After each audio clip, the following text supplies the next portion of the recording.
This is for our ongoing class. Our exercise is learning Let's Twist Again in the 5 ukulele-friendly keys. And we're working today in the key of A.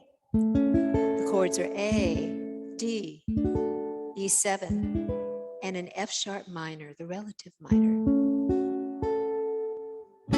All right, here's our tempo. A 1, 2, 3, let's twist again. Like we did last summer, F sharp minor. D, let's twist again. Like we did last year, E7. Do you remember when A, we were really F sharp humming? D, let's twist again, E7. Twisting time is here. 1, 2, 3. All right, let's do it again. Let's embellish. 1, 2, 3. Let's twist again, like we did last summer.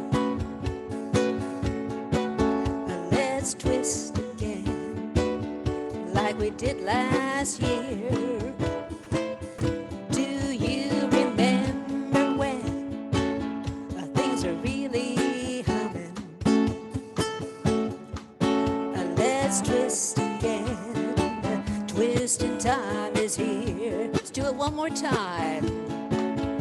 Let's twist again, like we did last summer. Let's twist again, like we did last year. Do you remember when we were really humming? Let's twist again. Twisting time is here.